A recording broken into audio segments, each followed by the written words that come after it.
we are, same old age debate, tri bike or road bike. You hit the off season, maybe you had a good season, maybe you tried a few triathlons, did a sprint, an Olympic, maybe you're looking at 70.3, maybe you did a 70.3, want to do 140.6, or I'm doing 140.6, but can I do it on a road bike? The answer is yes. Yes, you need a bike. Yes, you can do it on a road bike. N plus one, all that. Money's not an object. Go out and buy a new one in the time. Now, what we're going to talk about is kind of some food for thought when you were looking at the bike situation. So you've done a few races, you want to do a few races, you want to get into it. These are kind of the tips that you guys need to think about when you're looking at a bike, especially now we're entering the off-season time that I made this video. Now's the time to kind of look at this consideration, especially when you got time to kind of invest in it, kind of look at it, look at different brands, try a few things out, or you've had your experience and you want to compare it to something else. So tri bike versus a road bike. What would I do? Personally, I started off with a road bike. I started doing duathlons and it went pretty well. I was doing pretty good for my little age group and locally didn't have any problems. But once I started getting the longer distances, I got a better road bike and then I used clip-on aero bars. And after a while, I found myself spending enough time training for triathlon specific races and not necessarily riding around in groups that I went to the triathlon time trial bike.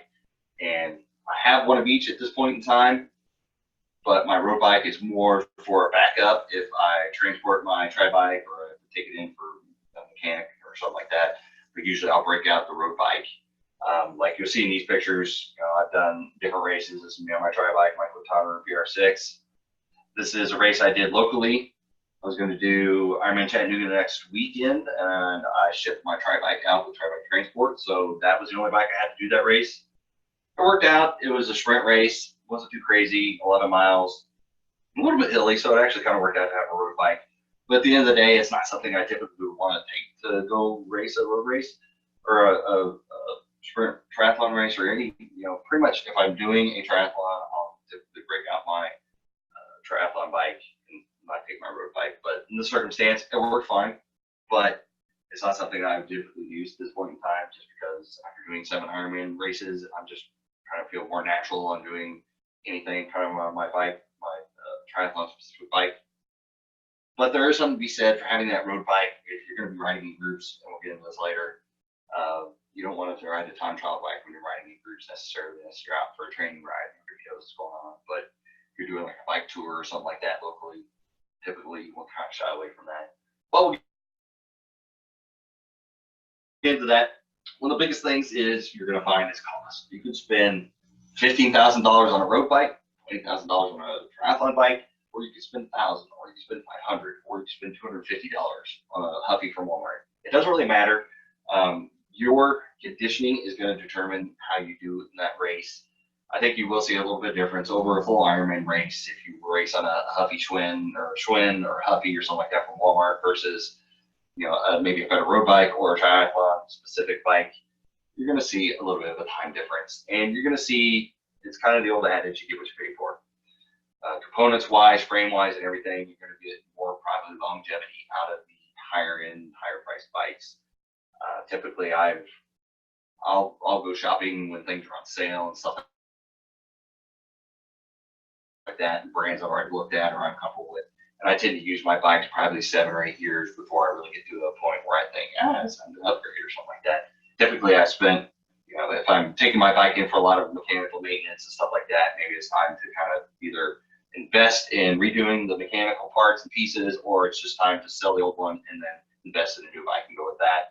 You know, into the season sales, Black Friday sales, that's always a great time to kind of look at that. But there is no, between a $3,000 bike and a $10,000 bike, the differences might be electric shifting versus mechanical, just other things. I mean, but once you get into it, you're going to possibly pay more in maintenance, and it's just kind of whatever you want. You know, there's tons of options out there. Like I said, you do the research, figure out what you want, but there are price points everywhere. You can get a $3,000 time trial bike with electric Di2 components and stuff like that, or you can go down to the lowest end and get, you know, what's the lowest one? 105. I think there's even one lower than Shimano components. So It's across the board. You know, the frame's one part, components are another part, wheels are a part, the aero bars are another part. So it just kind of depends on how much time you want to invest. You can buy it piece by piece and put it together yourself, or take it to a bike shop and have them assemble it. But the costs are all over the board, and you could get a good quality used bike for $500, and you know maybe it's 5, 6 years old. If you do your due diligence, you're watching like Facebook ads or something like that, it is possible to get a very good bike at a very decent price. So don't let cost be a deterrent necessarily, because you could spend tons of money on any type of bike. So one or the other. So if you're doing tries long term, I recommend a tri. So if you're going to be doing Ironman races, unless you have specific limitations as far as physical limitations, like your back, you just can't be in that position or things like that, I'd recommend a time trial bike, because you're going to save the most energy. It's going to be the most economical over that longest distance to be ready for the run, and not necessarily to be faster per se on the ride, but you're going to save more energy, but more efficient on a time trial bike being in the aero position, because the geometry is just different and puts you in a little bit further. So if you're doing it triathlon long term, if you're doing it for 1 year and you think you're going to keep doing it, you know, maybe if you've been borrowing bikes and you want to, you know, do I get a road bike, do I get a tri bike? Maybe get a road bike and you have clip-on aero bars. But if you think you've done it for a year, you're like, okay, it's time to invest in a better bike. You know, the Schwinn's not cutting anymore. I'm going to do 70.3s, 140.6 eventually. Time trial bike, I think that is going to be your best bet. You also got to consider versatility. So what are you going to be doing with that bike? Are you going to be doing group rides? Potentially, if you're out there with triathletes, typically that's not a problem. Just be smart, not being aero riding somebody's wheel. But if you're going to be riding with other people, especially road bike type people, they frown upon riding in a group with a tri bike, because the brake typically don't have the shifters. So you're either in aero doing the shifting, or you're on the drops, the brakes. You're riding around a group, typically you're in aero, and a lot of them don't. You know, I wouldn't feel comfortable with that either. If you're sucking my wheel and something comes up and you're in aero and then crash at me. So you're in groups, but you're going to be doing lots of road riding, and maybe you do local tours and stuff like that. Take that into consideration. Are you going to be, you know, and like I said, I kind of put down there, if you're doing the road, consider aero bars for racing. So, you know, and there's nothing wrong with, I had an athlete doing Ironman Chattanooga in 2018. He did it on a road bike, and he was comfortable in the drops. He just didn't feel, his body just didn't feel comfortable doing a ride in the aero position on a triathlon bike. But for people considering Ironman Florida, you know, you're going to be spending 112 miles basically pedaling the entire time. There's going to be a little bit of headwind in places, but there's one little bridge you have to climb up over. You might get out of aero position, but other than that, or a turn. Other than that, if you get in a road bike, you need to have the clip-on aero bars, because it's going to save you so much time and energy over 112 miles at a course like that. So you got to consider, am I going to be doing races everywhere? Or I just like Ironman Florida. I like Florida. I live in Florida. I want to do all my races out there. If that's the case, then maybe a time trial bike is the best decision for you. So take that into consideration, kind of where you're going to be doing the races. The race distance, longer the bike course, more time and energy savings to be able to run. So I kind of went over that already, but you want to be as ready for the run as possible. And the time trial bike, unless you're out there doing time trial specific races just for biking, you want to have as much energy ready for that run as possible. And time trial and triathlon bikes are the best way to get from A to B the most efficient over time, and save time and get to the run with more energy.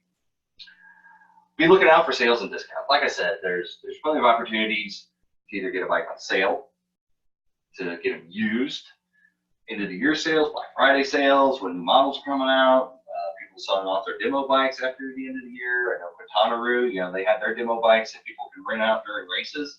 In the year, they sell all those off, and then they have new bikes for the next year because they will get the new models in. So hit sales at the end of the season, Black Friday, like I said. Bike shop clearance, that's always a good one. If you get your bike shop, they got maybe a bike that's a year or two old they're trying to get rid of. Maybe that's an opportunity to do a dealing. You don't always have to take the price that they have on there. You know, you can go to a bike shop and say, well, you know, I think $2,000 is a bit much right now for me. Maybe what about $1,800? Or maybe you barter with components. You're like, well, throw in some race wheels and you got a deal. throw in a different cassette on the rear because I don't like 1125, I want 1132. You know, maybe opportunities to do a little wheeling and dealing because they want to get rid of that inventory because they don't want bikes just sitting around that are a year or two old. Also, check out when new models are coming out, like Specialized Shiv, when they had the Specialized Comp and Sport models and other things. When that Shiv came out, they went back and they're trying to get rid of the old models because everybody doesn't want they want the newest whiz-bang feature, and the bikes want the newest, sharpest looking bikes on there. So when bikes are coming out with new models and they're not just doing minor tweaks, you know, like I go with Specialized. Quintana Roo is pretty standard. Every year they make little tweaks to the frames as they go along because they're pretty solid as they are. But if you're getting the brand, making a major overhaul, changing the frame up a little bit or doing something drastically different, now's the time to kind of swoop in and maybe get a good current year model at a cheaper price just because bike shops are getting them out of the way. It's kind of like used car or new cars trying to get the 2018s for the 2019 or whatever, you know, and halfway through the year, they're already coming out with a 2019 model, 2018, which doesn't make sense. But anyway, so that could be an opportunity to make a nice little savings on your purchase. So there are ways to mitigate costs, but you need to take into consideration what you're going to be doing what you're going to be doing with that bike. So my key thing is, if you think you see yourself long term in the sport, I would go ahead and invest in a triathlon bike. But you know, in plus one, I don't like to be without either a road bike or a tri bike. I'm a mountain bike, but that's just not really good for on the road training. But if one goes down, at least you have another one for backup. Even in a race situation, say you got a local race and something happens with your triathlon bike the day before, and you don't have an opportunity to get it fixed, at least you got a backup bike. Or if one's being transported, you got a backup bike for your training, for your trainer or whatever. So for me personally, if I had a road bike, I would try to keep it. But if it's high end and you have to sell it to make it work, you know, look for a nice used road bike somewhere that's fairly cheap, or even, like I say, go to Walmart and get a Schwinn or something like that, just to have a backup. Because you never know, you know, especially the newer time trial bikes and triathlon bikes, you know, there's a lot of maintenance that us athletes, unless you spend a lot of time investing in learning those bikes and stuff, you just can't do. And I've had to take my bike in to get different things done and cables and other kinds of junk. So having a backup road bike to do other races with, other situations, has been integral. So I would recommend at minimum having one of each. But if you got limitations, there's nothing wrong with a road bike, even without flip-on aero bars. It's been done. Like I said, my athlete in 2017, or 2018 in Chattanooga, he averaged 19 miles per hour on a road bike in Ironman Chattanooga, and I had a pretty solid run off of that. It's possible. It's not. There's nothing written down in stone that says you have to have a time trial bike to do a full Ironman race or half or anything. But I would recommend it if you see yourself long term with this. But you don't have to spend an arm and leg to do it. There are affordable bikes below $2,000 that get you in and last a while, and you got quality bike. So that's kind of the gist of what my take is on the tri bike versus the road bike. I really don't say one or the other, but it's circumstantial per person. So as always, if you have any questions or have any comments, let me know, and I'll always get back.